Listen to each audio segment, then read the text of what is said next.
나사렛 예수의 보혈로 덮노라. 나사렛 예수의 보혈로 덮노라. 아멘. 예수님의 보혈이 영과 우리의 정신과 육을 덮고 하나님의 놀라우신 보호하심과 지키심과 하나님의 복된 은혜가 여러분과 여러분의 가정에 임하시기를 간절히 축원합니다. 이게 유머예요, 유머. 한 부부가 예배를 드리고 돌아가면서 주고받은 얘기입니다. 아내가 남편에게 여보, 오늘 박 집사가 자동차 아우디 3000cc를 바꿔 타고 온 거 봤어? 하고 이렇게 아내가 물어본 거예요. 남편이 이렇게 얘기합니다. 못 봤는데? 라고 대답합니다. 그러자 또 아내가 이렇게 물어보는 거예요. 여보, 이 집사가 밍크 코트 입고 온 거 봤어? 이게 또 남편이 하는 말이 아니, 못 봤어. 열이 조금 오른 아내가 또 이렇게 묻습니다. 그러면 오늘 설교할 때 목사님 넥타이 조금 삐뚤어진 거 봤어? 못 봤어? 그래서 남편이 설교 듣느라고 정신이 없어서 내가 못 봤다. 하나도 못 봤다고 하니까 아내가 열이 오를 대로 올라가지고 이렇게 얘기하는 아니 당신은 정말 정신을 어디다 두게 그런 것을 하나도 못 봤어 이렇게 하는 거예요. 그래서 이 남편이 하는 말이 남편 집사님이 오늘 주일이니 하나님께 예배드린 것 외에는 다른 관심을 아예 갖지 않았기 때문에 못 본 거야 라고 얘기했답니다. 아멘. 하나도 못 봤죠 여러분. 그래서 저는 넥타이도 안 차요. 여러분 괜히 삐뚤어졌는가 안 삐뚤어졌는가. 오늘 설교 제목이 예배 속에 임하는 은혜거든요. 예배 속에 임하는 은혜. 오늘 예배 속에 임하는 은혜가 여러분에게 충만히 임하시기를 간절히 축원합니다. 여러분 햄버거 하나 먹기 위해서 14시간 기다려서 햄버거 사 먹은 얘기 혹시 들어보셨죠? 예전에 내가 한번 얘기했던 것도 같아요. 그런 뉴스에 나왔습니다. 미국의 콜로라도 오로라는 시에 바로 신규 오픈 햄버거 매장이 이렇게 오픈을 하는데 그걸 상당히 하여튼 메이커 있고 또 이 햄버거 맛은 또 최고인 그런 햄버거 오픈장인가 봐요. 그래서 그 동네에 많은 사람들이 그 햄버거를 먹어보겠다고 줄로 자동차로 3km를 쭉 줄을 서면서 14시간 기다려가지고 햄버거를 사 먹었다고 합니다. 여러분 문득 누가복음 누가 생각납니까? 19장에 삭개오가 생각나지 않습니까? 자신이 사는 동네에 예수님이 오신다는 얘기를 이 삭개오 세리장이 들었습니다. 그래서 동네 입구에 뛰어가는 삭개오 모습으로 봅니다. 예수님의 얼굴을 한번 막 보고 싶어가지고 키가 작으니까 또 자기 체면도 있고 그래서 좀 돌 무화과 나무에 대한 얘기를 제가 수요일 날 충분히 얘기했기 때문에 그것도 이야기할 수는 없고요. 여하튼 돌 무화과 나무에 올라가서 앉아 있는 겁니다. 그 삭개오의 모습을 한번 보십시오. 말 그대로 서무서장이잖아요. 여리고라는 큰 세무서장이 그 예수님 얼굴 한번 보고 싶어가지고 이 나무 위에 올라가서 있는 거예요. 근데 그 나무 위에 여러분 올라가 보셨어요? 저는 나무를 어렸을 때 너무 잘 탔어요. 그래가지고 저희 집에 구슬나무가 큰 것이 있었거든요. 그래서 제가 나무 하면은 기가 막히게 탔습니다. 그래가지고 근데 올라가면은 너무 불편한 거예요. 불편해. 아마 삭개오도 굉장히 불편했을 것 같아요. 근데 누구를 보려고요? 예수님을 보고 싶어하는 그 간절함. 결국은 예수님을 만나게 되잖아요. 그리고 예수님을 모시고 어디로 가요? 자기 집으로 가는 삭개오의 모습. 지금 주님께서는 주님과 만남을 사모하며 지금 주일 예배를 기다리는 그 예배자를 찾으신다는 겁니다. 엉덩이가 아파도 끝까지 예배 자리를 지키고 아멘, 아멘 하고 사모하는 그 예배자를 하나님은 찾으신 줄로 믿으시기 바랍니다. 그리고 예수님을 만나고 그 예수님을 어디까지 모시고 가요? 예, 집까지 모시고 가는 그 예배자. 하나님은 그 예배자를 찾으십니다. 오늘 예배하는 사랑하는 여러분, 여러분들이 그런 예배자가 되시기를 간절히 축원합니다. 하나님이 나를 부르셨다라는 것은 소명의식이다 이렇게 얘기합니다. 그래서 성경에 나타난 부르심을 세 가지로 요약할 수가 있는데 첫 번째는 존재론적 부름입니다. 존재론적 부름. 인생에서 중요한 것은 무엇을 가졌느냐, to have가 아니라 무엇이 되었느냐, to be가 중요하다라는 겁니다. 무엇이 되었느냐? 그리스도인은 예수 그리스도를 닮도록 부름을 받은 존재라는 겁니다. 그리스도인은 예수님의 생각, 예수님의 말, 예수님의 행동을 닮아가는 것이 우리의 인생의 목적이 되어야 된다는 겁니다. 오늘 예수님의 생각과 말과 바로 이 행동을 내가 담는다는 이 목적, 인생의 목적을 가지신 분만 아멘.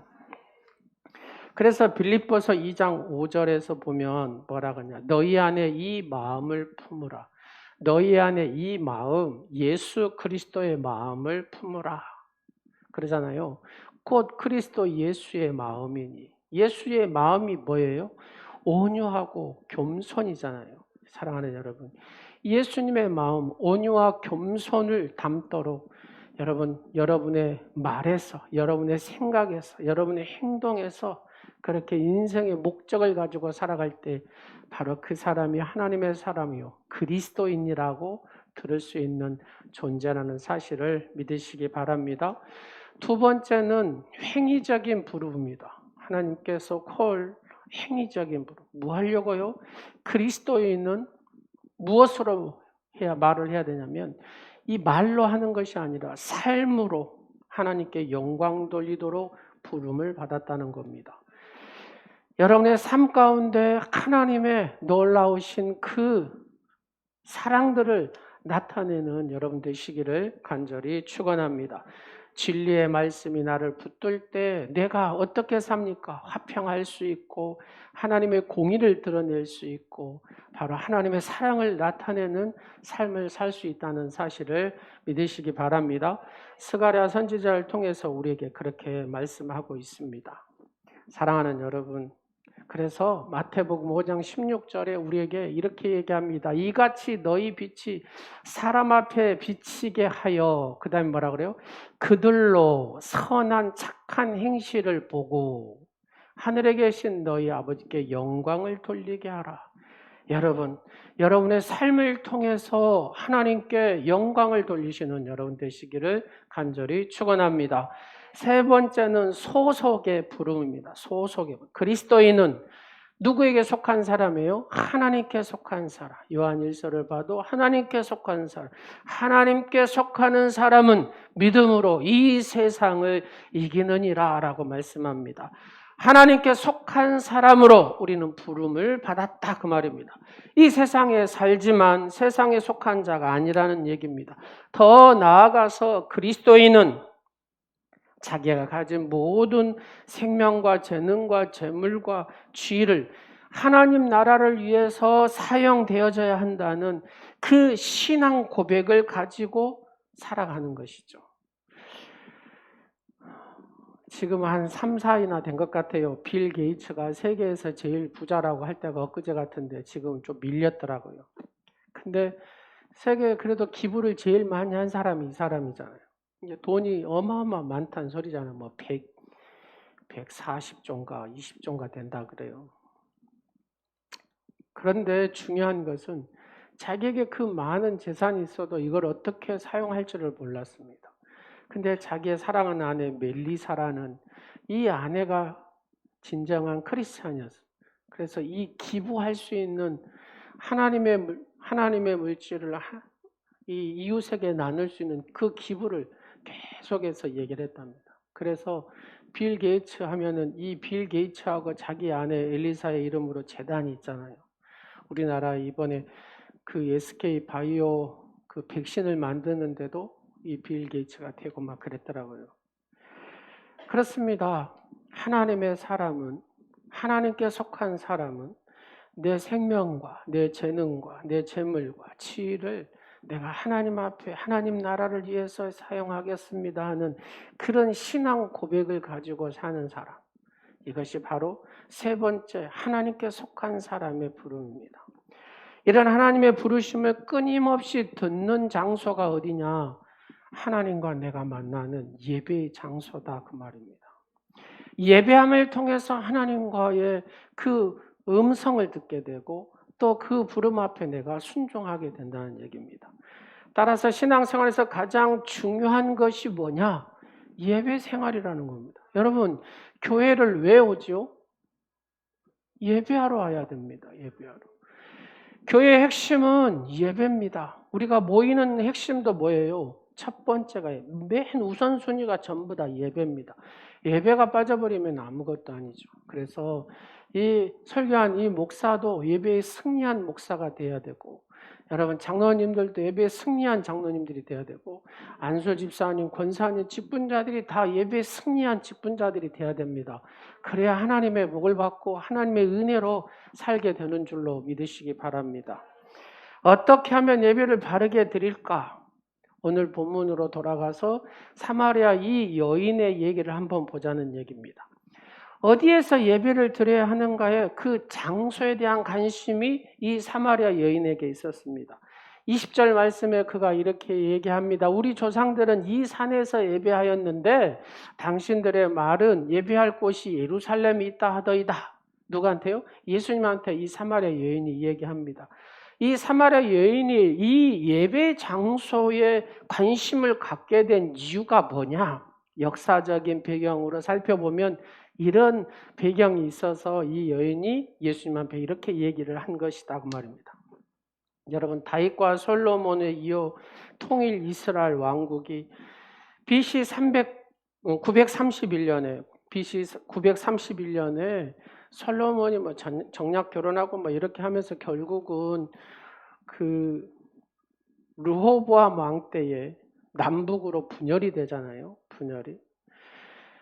사마리아를 노읍으로 해가지고 수도를 정해서 북쪽을 해서 북이스라엘이라는 왕국이 세워지고, 그래서 그 북이스라엘 왕국이 BC 722년에 아수르 제국에 의해서 멸망을 당합니다. 북이스라엘 멸망시킨 아수르 제국은 이 피해 순수성을 싹 없애고 영구 통치를 위해서 뭘 하려고 하냐면은 그들이 영구히 이걸 통착해서 혼혈 정책입니다. 한마디로 혼혈을 서로 피를 섞어버리는 거죠. 그런 정책을 썼습니다. 그래서 따라서 북이스라엘 왕국 백성들은 하나님의 거룩한 자녀 여호와를 사랑하고 여호와의 보존한 그런 거룩한 순수함을 잃어버리게 됩니다. 그리고 막 다 흩어져 버리죠. 근데 남유다는 예루살렘으로 수도로 해가지고 남유다 왕국, 유다와 베냐민 지파를 통해서 이루어지죠. 근데 이 남유다 왕국도 결국 뭐 죄를 짓고 해가지고 BC 586년에 바벨론 제국의 멸망을 당합니다. 근데 이 바벨론의 멸망을 당하는데 포로로 잡혀가죠. 1차, 2차, 3차 바벨론으로 막 잡혀갑니다. 잡혀가서 포로 생활을 하는데 이들은 죽음으로 이 피의 순수성, 하나님의 거룩한 자녀라는 이 순수성을 지킵니다. 그리고 여호와의 신앙을 보존합니다. 하나님의 약속한 예언대로 70년이 딱 지나니까 1차 귀환, 다시 약속의 땅으로 오게 되죠. 그래서 세 번의 귀환을 통해서 이 약속의 땅, 가나안 땅에 오게 됩니다. 그 가나안 땅에 온 첫 번째 총독 지도자가 수룹바벨인데 그 수룹바벨의 이름을 정해서 수룹바벨 성전을 건축을 합니다. 그러면서 수룹바벨 건축을 하고 그들이 힘을 모아서 건축을 할 때에 그 남아있던 그 북이스라엘, 혼혈인 그 북이스라엘 사람들이 찾아옵니다. 우리도 성전 건축하는데 힘을 보태겠다고 이렇게 얘기합니다. 근데 이 스룹바벨과 지도자들이 있죠. 너희들은 안 된다. 왜요? 너희 안에는 거룩함이 없다. 그 말입니다. 하나님의 백성이라고 너희들은 말할 수가 없다. 이런 내용이 예스라 4장의 1절에서 6절의 말씀을 통해서 볼 수 있습니다. 다 읽을 수는 없고 대략 이렇습니다. 우리도 너희와 함께 이 건축을, 성전 건축을 하겠다라고 얘기하니까 그렇지 못하겠다고 합니다. 너희는 우리와 상관이 없다. 너희는 거룩하지 못하기 때문에 이 거룩한 성전을 짓는데 너희와 함께 할 수 없다라고 얘기를 합니다. 그러면서 이제 갈등이 시작이 되고 북쪽 사람들은 그 해결책으로 BC 322년에 그리심산에 성전을 짓게 됩니다. 그리고 남유다 사람들은 예루살렘에서 이것이 몇 년간 걸리는 200년 동안 예루살렘의 성전을 해서 예배하고 그리심산의 성전에서 그 북이스라엘 사람들은 그렇게 짓죠. 그런데 그리심산 이 성전은 하스모스 왕조인 힐카누스에 의해서 파괴가 되거든요. 파괴가 된 상태에서도 그 북쪽 이스라엘 그쪽의 사람들 사마라인들은 그리심산에서 계속 예배를 했다 그 말입니다. 그래서 예수님 앞에 선 이 사마리아 여인이 그럼 우리는 어디서 예배를 드려야 됩니까? 라고 질문을 던진 이유가 이래서 그런 거죠. 우리는 사마리아에 가야 됩니까? 어디예요? 예루살렘으로 가야 됩니까? 하는 바로 그 질문입니다. 그 질문에 대해서 예수님은 이렇게 얘기합니다. 다른 예배를 드리자면 어떻게 해야 되냐? 예배는 누구에게 드리는 것일까 하는 겁니다. 당시 사람들은 예배 드리는 장소에 대해서 관심이 많이 가졌습니다. 다시 말씀을 드리면 사마리아 사람들은 그리심, 남유다의 사람들은 예루살렘. 그때 예수님은 이렇게 말씀합니다. 장소보다 더 중요한 것이 있다. 그것은 뭐냐면 네 마음의 중심에 누구에게 예배를 드리느냐 하는 거다. 사랑하는 여러분 지금 누구에게 예배를 드리고 있습니까? 크게 한번 대답해 보세요. 여러분 누구에게 예배를 드리고 있습니까? 여러분 하나님 앞에 예배 드리는 여러분의 모습, 여러분의 자세가 지금 잘 됐다고 하신 분만 아멘. 예. 예배를 누구에게 드려야 하는가 하는 겁니다. 21절 말씀에 보면 너희가 아버지께 예배할 때가 이르리라 라고 얘기합니다. 예배는 누구한테 드린다고요? 하나님께 드리는 것이 예배다 그 말입니다. 참 예배자는 하나님 앞에 드린다는 이 점을 확실히 여기에 갖고 살아야 된다고 말입니다. 그러면 예배는 나 중심이 아니라는 얘기입니다. 예배는 전부 다 누구 중심으로요? 하나님 중심으로 예배를 드려야 됩니다. 할렐루야. 하나님 중심으로. 자, 눈을 크게 뜨고 저를 한번 보세요. 예. 저 설교할 때는 여러분 밑에를 안 보는 것이 바람직한 예배입니다. 예, 눈과 눈을 마주 보면서 할렐루야. 영적인 파장들을 느끼면서 그렇게 예배하는 겁니다. 그래서 예배는 나 좋으라고 예배 드리는 게 아니에요. 예배는 누구 좋으라고요? 그렇지, 하나님 좋으라고 예배를 드려야 됩니다. 할렐루야. 여러분 하나님 중심, 하나님 좋으라고 예배 드리는, 하나님께 영광을 드리는 여러분의 예배자가 되시기를 간절히 축원합니다. 그런 점에서 내가 예배 드리는 이 자세가 중요하다 그 말입니다. 삭개오가 예수님 얼굴 한번 보려고 그 불편한 가운데 그러잖아요. 그렇게 그 나무 위에서 막 간절함으로 갈망함으로 그랬던 것처럼 여러분 햄버거 하나 먹기 14시간을 기다리는 그 마음으로 말입니다. 우리가 그런 예배자가 돼야 될 줄로 믿습니다. 찬송을 드릴 때 그 열정의 찬송을 드리고 기도를 드릴 때 그 열정의 기도를 드리고 우리가 예물을 드릴 때도 그 마음을 다하여서 드리는 그런 예배자가 되시기를 간절히 축원합니다. 예배는 누구를 통하여 드릴 수 있냐? 허물 많고 죄 많은 우리가 어찌 하나님 앞에 나갈 수 있겠습니까? 절대적 의로우신 하나님 앞에 나갈 수가 없지요. 그래서 이렇게 얘기합니다. 본문 한번 보겠습니다. 22절. 이는 구원이 유대인에게서 남이라. 이 구원이 유대인에게서 난다라는 것은 누구를 가리키냐면 예수 그리스도, 유대인으로 오신 예수 그리스도를 가리킵니다. 예수 그리스도의 속죄의 피로, 이 속죄의 피로 통해서만이 하나님 앞에 나갈 수 있다고 말입니다.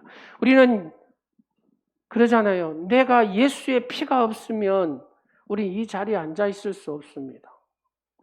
예수의 피가 없으면 우리는 바로 이 자리에서 그냥 죽습니다. 죽어.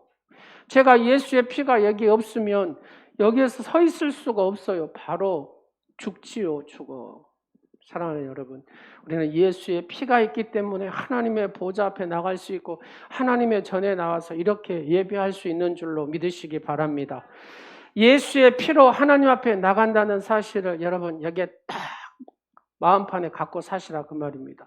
에베소 3장 12절에 이걸 얘기하고 있습니다. 우리가 그 안에서 누구를 믿음으로, 예수 그리스도를 믿음으로 말미암아 담대함과 확신을 가지고 하나님 앞에 나간다고 얘기합니다. 그러는 점에서 예수 그리스도의 피가 없는 예배는 예배가 아니에요. 예수의 피가 없는 예배는 참 예배가 아니다 그 말입니다. 보혈을 지나 하나님 품으로, 보혈을 지나 아버지 품으로, 보혈을 지나 하나님 품으로 한 걸음씩 나가네. 다 같이 존귀한 주 보혈이 내 영을 새롭게 하시네. 존귀한 주 보혈이 내 영을 새롭게 하네. 여러분, 존귀한 보혈, 그 보혈이 있기 때문에 우리가 이 예배 자리에 함께 있고 하나님 앞에 나갈 수 있는 줄로 믿으시기 바랍니다. 그러면 예배는 누가 드리는 것일까 합니다. 23절에 오늘 본문 말씀에 아버지께 참되게 예배하는 자들은 영과 진리로 예배할 때가 오나니, 영과 진리로. 24절에도 보면 뭐예요? 하나님은 영이시니 예배하는 자가 영과 진리로 예배할지니라. 영이라는 것은 성령을 의미합니다. 여러분, 예배에 성령의 임재가 없다면, 이곳에 성령의 임재하심이 만지심이 없다면 이것은 예배가 아니라 그냥 회의라고 생각하시면 됩니다. 반드시 예배 가운데 성령의 임재하심이 있고 만지심이 있고 하나님의 역사하심이 있어야 된다는 겁니다. 그래서 성령님이 우리의 마음을 열어야 눈물도 나고, 이 마음을 열어야 말씀을 받기도 하고 말씀을 깨닫기도 하고 하나님의 임재함을 느낄 때 우리 안에 치료와 하나님의 놀라우신 그 심, 영적인 심을 받게 되는 줄로 믿으시기 바랍니다. 그러면 두 번째, 진리로 예배한다는 말이 뭐예요? 말씀이거든요. 진리로 예배 드린다는 것은 하나님 말씀에 순종하겠다는 자세로 예배 드리는 것을 진리로 예배하는 겁니다. 그래서 하나님의 말씀은 살고 나의 주장과 이 고집과 아집은 바로 이 죽는 상태를 말하는 거죠. 그래서 하나님 말씀으로 나의 가치관을 깨부숴버리는 바로 그런 결단을 얘기합니다. 그래서 참된 예배는 성령의 임재함을 늘 환영하고 기꺼이 하나님 말씀에 내가 순종하고 그렇게 살겠다는 그 마음가짐으로 드린 것이 영과 진리로 예배하는 자세. 이 사람만이 예배할 수 있는 사람이다 그 말입니다. 여러분, 영과 진리로 예배하는 여러분 되시기를 간절히 축원합니다. 그러면 예배를 통하여 임하는 은혜가 뭐냐? 뭐 이런저런 거 다 있지만 핵심은 오늘은 안식입니다. 우리는 예배를 통해서 안식을 얻게 됩니다. 창세기 2장 3절 말씀, 하나님이 그 일곱째 날을 복되게 하사 거룩하게 하셨으니 이는 하나님이 그 창조하시며 만드시던 모든 일을 마치시고 그 날에 뭐 하셨다고요? 안식하셨다라고 얘기합니다. 그런데 이 참된 안식은 단순히 내가 일을 하던 일을 멈추는 거, 그걸 보다 안식이라 하지 않습니다. 여러분, 예를 들어서 내가 근심과 걱정이 가득 차 있어요. 그럼 내가 하던 일을 멈추면 내 안에 근심과 걱정이 사라집니까? 그렇지 않다고. 그냥 더 빡시게 정신없이 일해보면 어째요? 그 근심도 그냥 모르고 그냥 아이고 피곤해서 그냥 떨어져 버리잖아요. 혹시 그게 더 낫죠. 그러면 여기에서 안식이 뭐냐라는 겁니다. 주일의 핵심은 예배잖아요. 근데 이 예배 속에는 뭐가 있냐면 안식이 오는 것이다 그 말입니다. 이 예배를 통해서 안식이 온다는 얘기는 예배를 드리는 가운데 우리 안에 있는 모든 이 뭐라 그럴까요? 부담, 속박 이런 것들이 나도 모르는 사이에 예배 가운데 이것들이 떠나기 시작하는 거예요. 모든 부담들이, 모든 속박들이, 나를 짓눌렀던 것들이 내가 그냥 찬양하고 하나님 앞에 예배하고 말씀을 듣는 가운데 그냥 빛이 딱 들어오면 어둠이 수르르 없어지는 것처럼 그렇게 이 예배 가운데 하나님은 하신다 그 말입니다. 내가 어떻게 해요? 전심을 하나님 앞에 나갈 때 우리가 6일 동안 우리의 삶이 많은 상처도 있고 아픔도 있고 실패도 있고 그러잖아요. 내가 그냥 저 집사님이 말 한마디에 상처받아가지고 저 권사님 말 한마디에 상처받아가지고 그럴 수 있다 그 말입니다. 내가 사회생활하면서 이런 아픔도 있고 저런 아픔도 있고 이런 실패도 겪고 저런 실패도 있다 그 말입니다. 근데 주일날 와서 예배를 드리는 가운데 하나님이 임재하시는 거예요. 그래서 그 마음을 만져주시는 거예요. 만져주시고. 그러면서 그 마음의 상처들이, 아픔들이, 실패가, 염려가 쫙 이렇게 사라지는 것이죠. 성령의 임재함과 동행을 경험하면서 우리 안에 그런 것들이 사라지는 것이 뭐냐? 안식이다. 안식. 우리는 하나님 안에서 안전함이 있고 그렇죠. 하나님 안에서 평안함을 느낍니다. 여러분, 시편 기자를 통해서 계속해서 반복된 단어가 뭐냐면 피난처 예수, 피난처 하나님, 피난처, 내가 너의 피난처다. 시편 17편에도 있죠. 142편, 뭐 여러 가지 시편에 피난처라는 단어.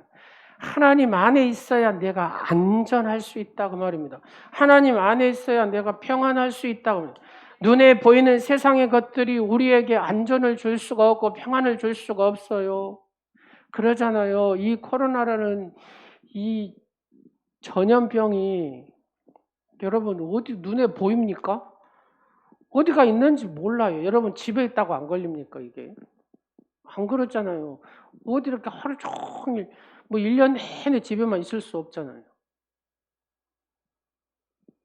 그렇게 살아게도 못 살죠. 여러분 마스크 쓰고 하나님 안에서 예배하시기를 간절히 축원합니다.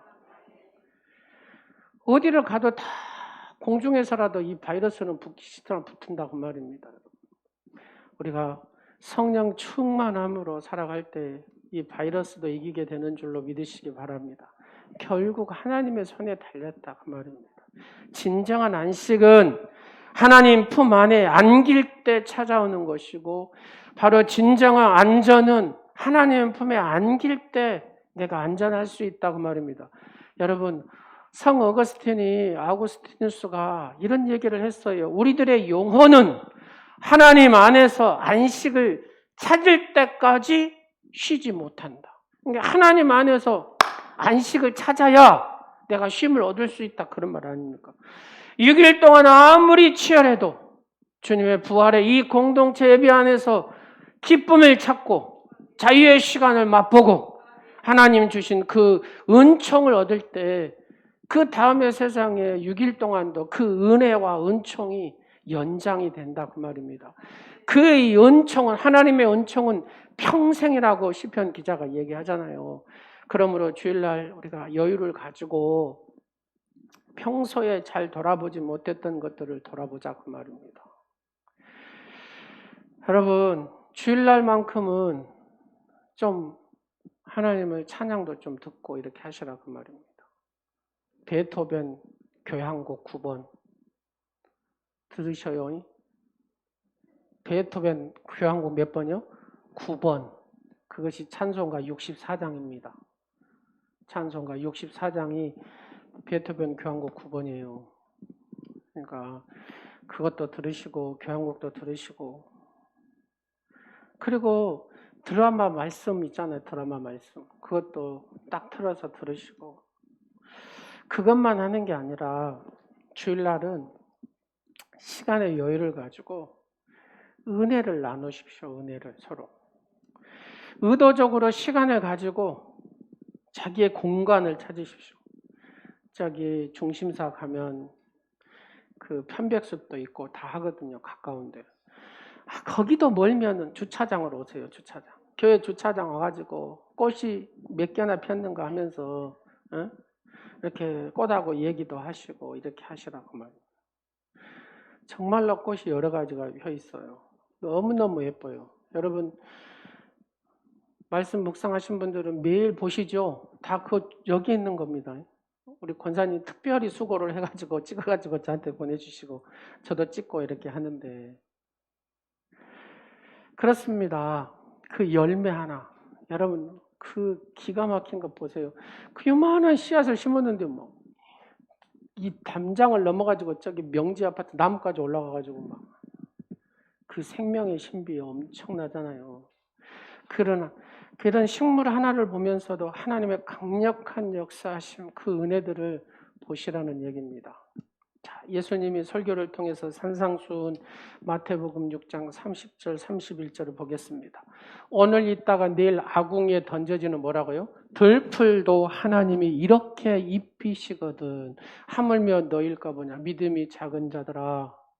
그러므로 염려하여 이르기를 무엇을 먹을까 무엇을 마실까 무엇을 입을까 하지 말라. 누가 책임지신다고요? 하나님께서 책임지신다라고 얘기합니다. 하나님의 이 감미로운 음성을 들으시기를 간절히 축원합니다. 한번 다 같이 하겠습니다. 너희는 창조물 중에 최고의 걸작품이다. 예, 거울을 딱 보시고 이 최고의 걸작품을 봐라 이렇게 하시랍니다. 여러분 지구에 70억이 넘는다고 그러잖아요. 70억 인구 가운데 딱 한 작품이 여러분이잖아요. 할렐루야. 뭐 다른 게 걸작품이 아니에요. 세상에 딱 한 작품이 제일 걸작품이잖아요. 그러잖아요. 피카소의 작품이 왜 비싸니까 그건 제 눈으로 봤을 땐 그림도 아니고 뭣도 아니잖아요. 근데 그게 걸작품이에요. 뭐 매 수십억 뭐 이러잖아요. 근데 그건 어떻게 할 수도 있어요. 그래도 여러분은 살아있는 걸작품이잖아요. 살아있는 걸작품. 그러면서 하나님께서 이렇게 얘기하십니다. 너희 아버지는 하나님이 나다. 이렇게 얘기합니다. 또 누구한테 가서 자꾸 아저씨한테 가가지고 이거 달라 저거 달라 그냥 아버지 앞에 오란 말이다라고 얘기합니다. 자, 옆 사람 보세요. 아저씨입니다. 아저씨. 자, 위를 보세요. 아버지를 부르라고 말입니다. 아버지를. 아저씨 부르지 말고 하나님 아버지를 부르시기를 바랍니다.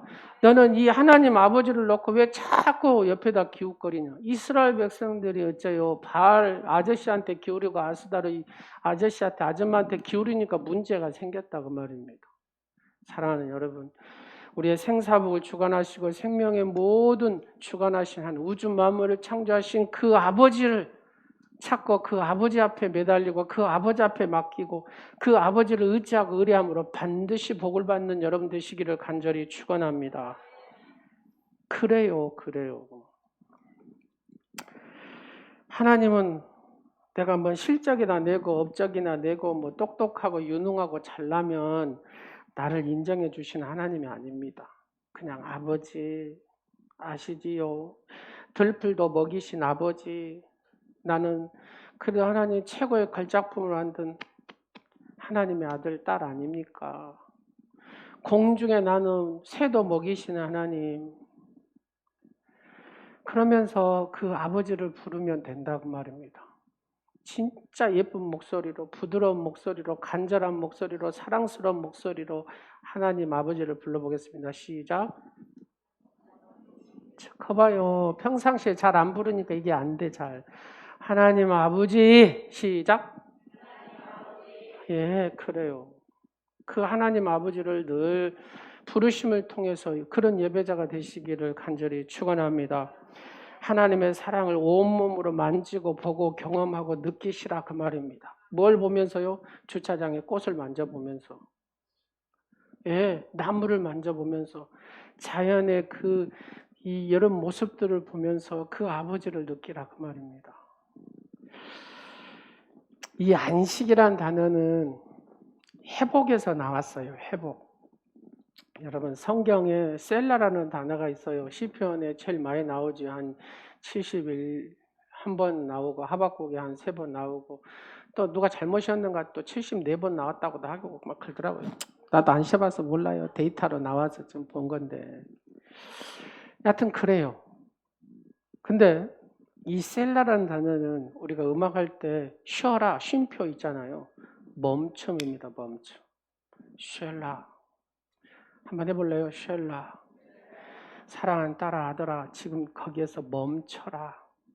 그리고 나를 봐라. 하나님을 보라는 겁니다. 어디 보고 있냐? 아저씨 보지 말고 나를 봐라. 멈춰서 나를 봐라. 그리고 이 셀라는 두 번째는 뭐냐면은 한 옥타브를 올리라는 소리거든요. 그러니까 우리가 말씀을 읽든지 찬양을 하든지 우리가 한 옥타브 올려서 찬양하겠습니다 하잖아요. 올라가는 옥타브를 올리라는 겁니다.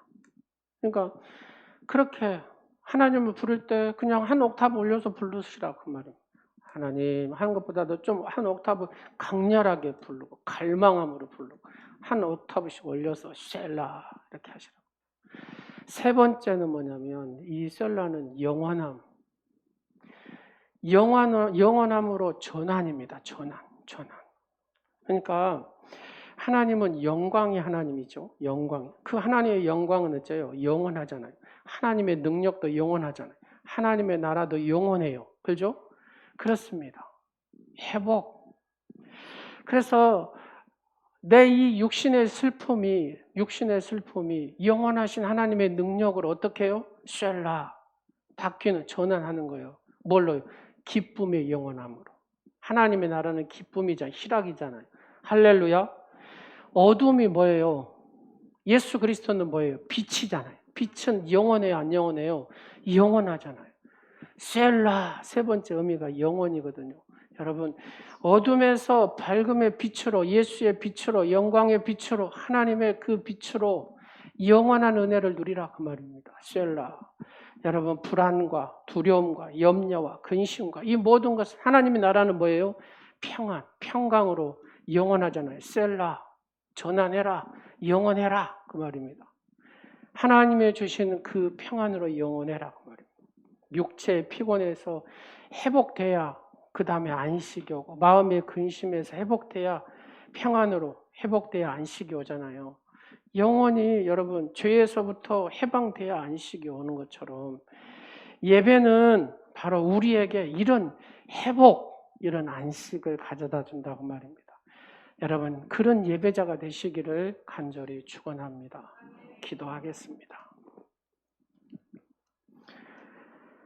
존귀하신 아버지 하나님, 예배 속에 임하는 은혜, 이 회복의 은혜, 안식의 은혜, 멈춤을 통하여 하나님을 바라보게 하시고 더 하나님을 더 간절히 한 옥타브 올려서 더 간절함을 하나님을 찾고 간구하고 찬양하는 성도들이 되게 하시고 슬픔이 영원한 기쁨으로 변화되고 어둠이 영원한 밝음으로 변화되고 불안과 염려와 근심과 피곤함이 영원한 평안과 평강으로 영원하신 그 은혜 안에 은총 안에 아버지 늘 살아가는 사랑하는 성도들이 다 되게 하여 주옵소서. 예수님의 이름으로 기도드립니다. 아멘. 오늘 이 찬양 아무도 예배하지 않는 곳에 내가 예배자가 되겠습니다 하는 이 찬양을 고백하는 의미로 다 같이 하나님 앞에 드리겠습니다. 아무도 예배하지 않는 그곳에서 주를 예배하리라. 아무도 찬양하지 않는 그곳에서 나 주를 찬양하리라. 누구도 헌신하지 않는 그곳에서 주께 헌신하리라.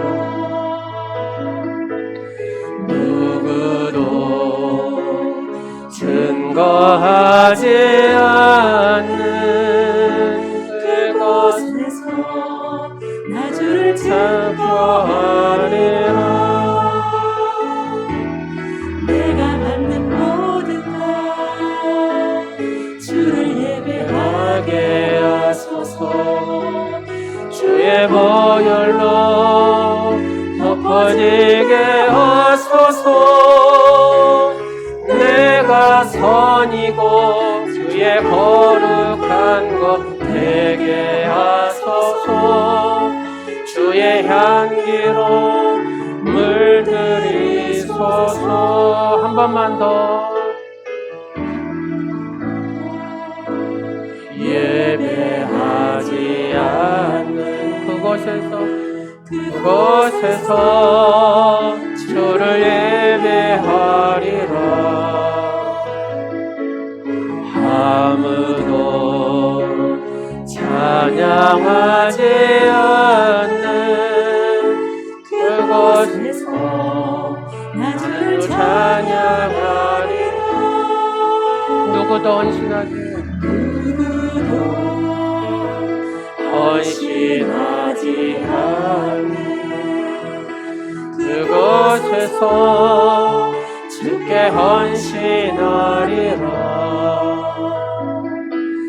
누구도 증거하지 않는 그곳에서 나 주를 증거하리라. 내가 밟는 모든 땅 주를 예배하게 하소서. 주의 보혈로 덮어지게 하소서. 내가 선이고 주의 거룩한 것 되게 하소서. 주의 향기로 물들이소서. 사랑하는 성도들이 봉헌하는 예물을 기쁘시게 받으시는 하나님 아버지, 믿음으로 요동하는 세상 속에서도 코로나의 불안한 가운데서도 늘 평안한 마음으로 살게 하신 축복을 감사드리며 예물에 담아드립니다. 저희가 가진 것이 보잘것없지만 주님께 드릴 때 풍성한 축복으로 갚아주실 줄 믿으며 11조와 감사 예물을 드립니다. 드리는 손길 위에 삶의 축복이 믿음의 열매로 가득하게 하옵소서. 이 예물들이 밑거름이 되어 물고기 2마리와 보리떡 5개로 5,000명을 먹이도 남는 기적이 우리 오늘이 교회와 성도들이 운영하는 기업과 가정에도 동일하게 일어나게 하옵소서. 오랫동안 육신의 질병으로 고통을 받다 건강을 회복하여 드리는 귀한 자녀도 있습니다. 또 수술을 잘 마치고 회복하는 귀한 딸도 있습니다. 눈물 짓고 아파하고 힘들어하는 사랑하는 귀한 딸도 있습니다. 육신의 아픔 속에 하나님 앞에 구하는 사랑하는 아들도 있습니다. 예수님의 피 묻은 손으로 어루만져 주시고 치유하여 주시고 온전케 하옵소서. 이런 점으로 또 코로나로 여러 상황 속에서 예배에 승리하지 못하는 성도들도 있습니다. 예수님의 피 묻은 손 어루만져 주시사 하나님 앞에 예배하는 자가 되게 하시고 승리하는 자가 되게 하시고 하나님 앞에 온전히 하나님 앞에 맡김으로 날마다 감사함으로 하나님께 영광 돌리는 믿음의 주인공들이 될 수 있도록 회복시켜 주옵소서. 찬양으로 또 하나님 앞에 드리는 귀한 자녀들 기억하시고 섬기고 봉사하는 자녀들 기억하시고 아버지 여러 모양으로 헌신하는 자녀들 기억하옵소서. 그 모든 헌신을 받아 주옵소서. 작은 손에 담아 예물을 드리는 유아부, 유치부, 아동부, 중고등부 귀한 자녀들, 청년부들을 기억하시고 하나님 저들을 붙드시고 하나님의 미래의 주인공으로 하나님의 선하심과 역사하심을 드러내는 축복의 주인공으로 하나님 저들을 사용하시고 쓰시옵소서. 하나님 지혜와 총명을 더하시고 하나님 그들의 육신의 강건함도 더하시사 하나님의 지혜로 하나님 앞에 존귀한 자로 쓰임받는 아버지 주인공들이 되게 하옵소서. 주의 전에 감동의 주머니가 되게 하시고 하나님의 축복의 주머니가 되게 하시고 하나님의 영광의 주인공들이 되게 하옵소서. 예수 그리스도 이름으로 축복하오며 지금은 모든 고난을 이기시고 인류 구원의 사명을 완수하신 우리 주 예수 그리스도의 은혜와 우리를 시험하사 마음속 깊은 곳을 살피시는 하나님의 크신 사랑과 우리가 연약할 때 우리를 강하게 붙들어 주시는 성령님의 감동하시는 은총이 오늘 여기 모인 사랑하는 성도들 또 예배하는 모든 성도들 예배로 임하는 그 은혜를 가지고 또 한 주간 승리하게 하시는 하나님의 그 놀라우신 그 사랑 아버지 그 은혜를 가지고 돌아가는 사랑하는 성도들 머리 위에 삶 가운데 이제로부터 영원토록 함께 하옵시기를 간절히 축원하옵나이다. 아멘.